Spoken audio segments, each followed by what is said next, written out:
and a 6-month-old baby. This is who Putin is. Time after time, he rejects the chance to end the war. In just the last few days, he's rejected the opportunity for talks once again. You are fighting not just for Ukraine, but for the freedom and security that is cherished by the British people and by all Europeans every single day. Something happened in Westminster this week that made everyone stop and listen. British Prime Minister Keir Starmer just called out Vladimir Putin by name, and the entire room went silent. This was not normal politics. This was different. And it just underlines the point. Your security is our security. What happens on the front line of Donetsk today is shaping our collective future for years to come.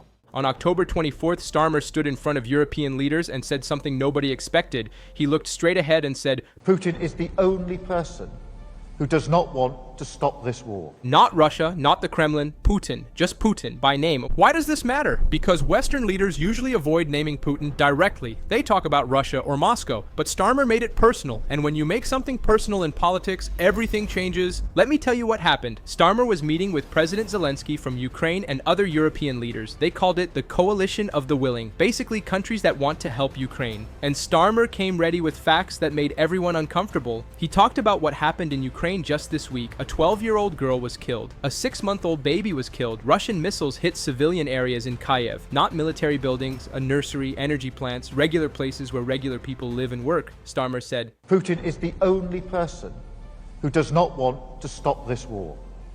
His strikes on civilians this week made that crystal clear once again, targeting energy infrastructure ahead of winter, hitting young children in their nursery, claiming the lives in Kyiv of a 12-year girl and a 6-month-old baby. This is who Putin is. He showed that Russia was bombing these places right before winter starts. Why? To make Ukrainian people freeze, to make them scared, to make them give up. Starmer called it calculated terror. That means Putin planned it this way on purpose. But here is where things get really interesting. Starmer did not just talk about Ukraine, he connected Ukraine's fight to Britain. To you, he said, and to the Ukrainian people, you are fighting not just for Ukraine, but for the freedom and security that is cherished by the British people and by all Europeans every single day. Think about what that means. Starmer just told British people that Ukraine's war is their war too. He tied what happens in Kiev to what happens in London. He made it about British values, British security, British identity. And this is a big political move. Once a leader says that national values are at stake, backing down becomes almost impossible. Starmer locked Britain into supporting Ukraine no matter what, and that could last for years. Now let me tell you about the sanctions. Last week, Britain became the first country to sanction every single Russian oil company. All of them. Every major Russian oil company. Within 2 days, America did the same thing, then the European Union, then Canada.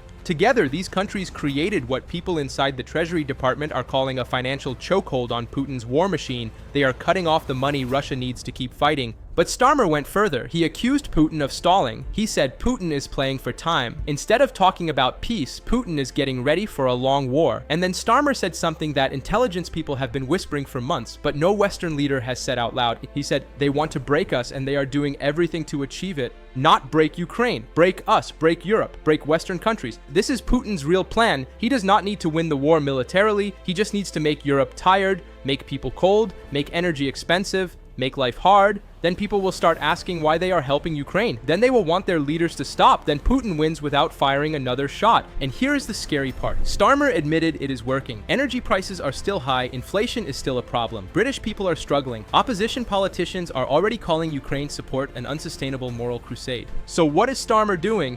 He is making a bet, a big bet.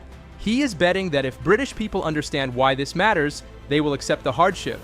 If people believe they are defending freedom and not just funding a foreign war, they will handle another difficult winter. Political experts are calling this Starmer's Iron Winter. It reminds people of Margaret Thatcher during the Falklands War. Short-term pain for long-term strength. But there is a risk. If British people give up before Russia does, the entire strategy falls apart. And Putin knows this. Russian state media dismissed Starmer's speech in less than 2 hours. They called it Western hysteria. Why so fast? Because they are watching the same opinion polls that Downing Street is watching. They know British support could crack. Starmer also hinted at more sanctions coming, not just energy companies, financial networks, rich Russian oligarchs, shell companies that hide Russian money in London real estate, everything. But intelligence officials are warning this could make Russia fight back. Maybe cyber attacks on British infrastructure, maybe disinformation campaigns, maybe hybrid warfare. That means attacking without actually declaring war. One senior defense official said something important. Speaking anonymously, he said, "We have moved from containment to confrontation.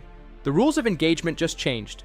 That is not normal diplomatic talk. That is escalation talk. What Starmer did was not just moral posturing, it was a strategic shift. Britain is no longer following America's lead on Ukraine. Britain is setting the pace. That gives Britain prestige, but it also puts Britain in danger. European countries reacted differently. Poland loved it. The Baltic states loved it. They have been asking for this kind of leadership. Brussels officials called it the clearest pro-European stance from London since before Brexit, but France is nervous. Germany is hesitant. And across Europe, populist movements are getting louder. They are asking the question Putin wants them to ask. How much are we willing to sacrifice for someone else's war? That doubt is exactly what Moscow wants. Not Ukraine's collapse, Europe's collapse.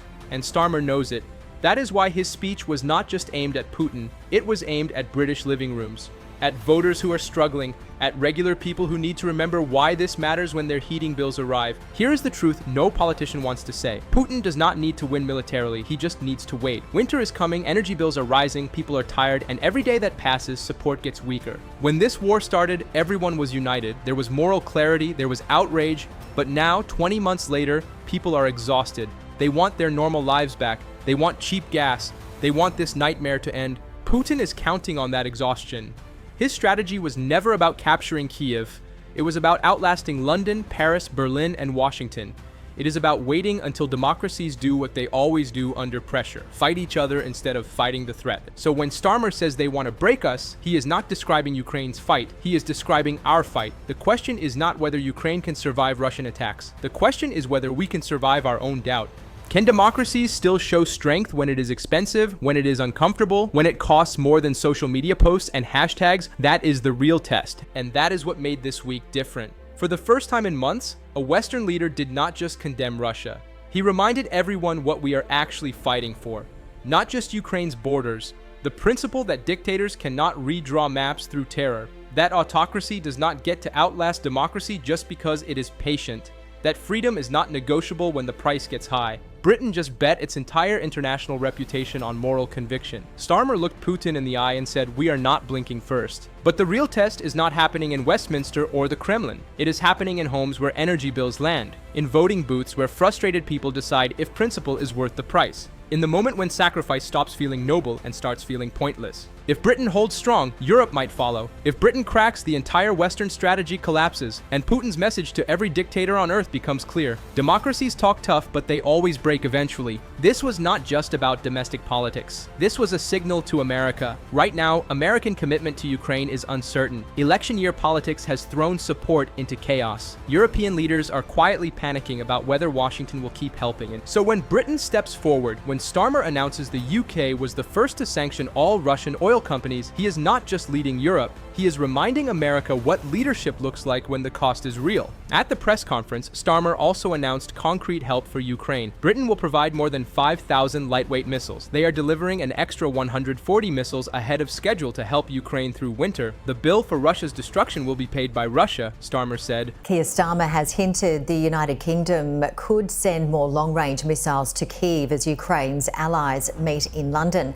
The UK Prime Minister has called for more pressure to be applied on Russia, accusing Vladimir Putin of being the only person who doesn't want an end to the war. Zelensky stood beside Starmer and thanked everyone. He said pressure is the only way Ukraine can win. Earlier, Starmer and Zelensky hugged outside number 10 Downing Street. It was a red carpet welcome. They met privately before joining other leaders. Putin rejected ceasefire talks again this week. He made demands for Ukrainian land he does not even control. Starmer said that shows Putin is not serious about peace. Time after time, Putin rejects the chance to end this war. The stakes could not be higher. What happens in the next few weeks and months will shape security for the UK and all NATO allies.